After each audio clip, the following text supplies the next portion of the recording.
From a scientific perspective, love is not just one thing.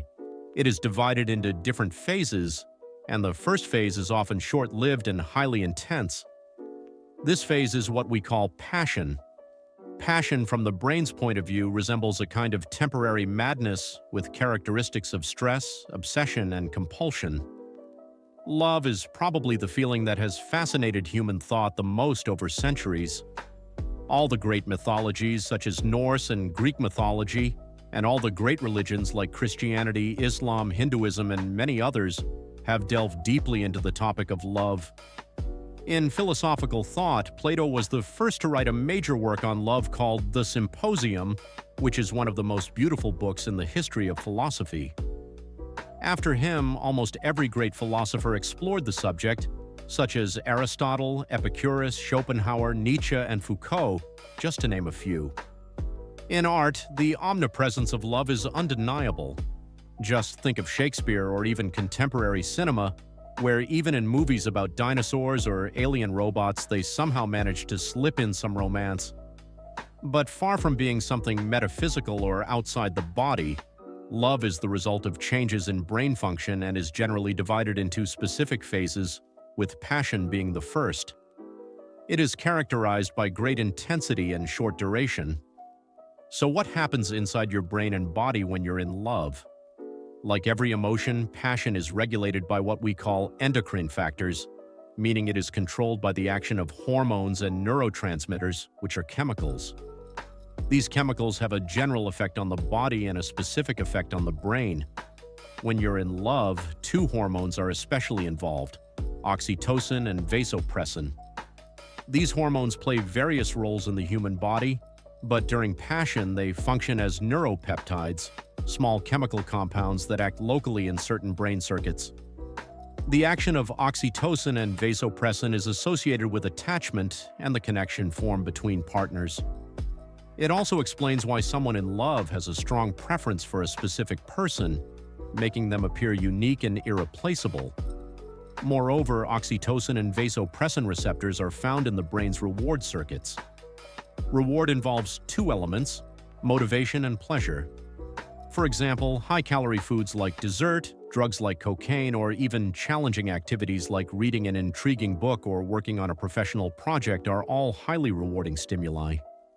When motivated, our body compels us to seek more of what we're doing. Imagine you're eating fries. After the first one, your body urges you to eat another and another until you're satisfied. This drive to seek more is an essential part of reward.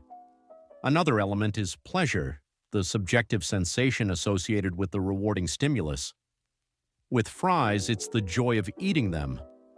This system involves a neurotransmitter called dopamine, which, like oxytocin and vasopressin, has various roles in the body. During passion, dopamine is associated with both motivation and pleasure, making passion a hyperdopaminergic state.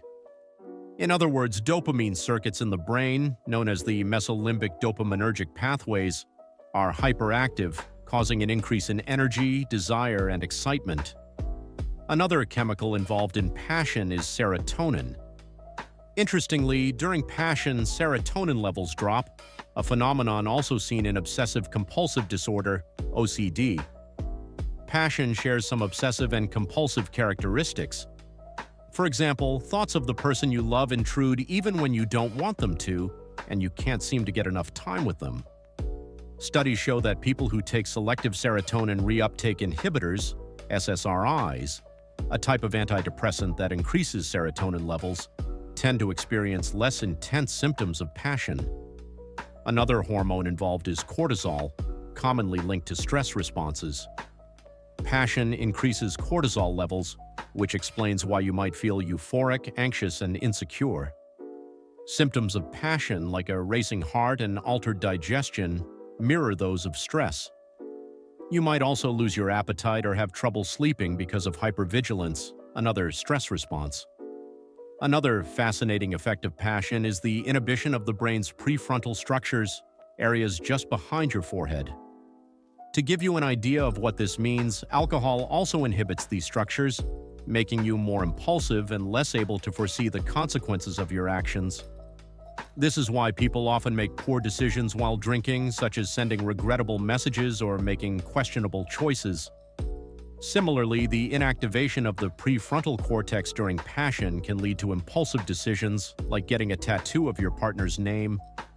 This diminished ability to foresee consequences during passion is similar to what happens in dementia, which is why passion can be seen as a hyper-motivational state of temporary insanity, complete with stress, obsession, and compulsion. None of this, however, diminishes the beauty and charm of passion. Even though it's driven by brain chemistry, it doesn't make it any less enjoyable, at least when it's reciprocated. If it's not, it can be one of the most painful experiences of life. Lastly, passion is always temporary. The brain changes that fuel passion tend to last between 12 and 24 months. While we could view this as a somewhat sad reality, we could also take a more romantic approach, like poet Vinicius de Moraes. May passion not be eternal since it is a flame, but may it be infinite while it lasts. Today's video was based on a scientific article titled, "Love is More Than Just a Kiss," and you can find the link in the comments. Also in the comments are book recommendations about the science behind love. If you enjoyed the video, don't forget to like, share, and subscribe to the channel. Thank you and see you next week.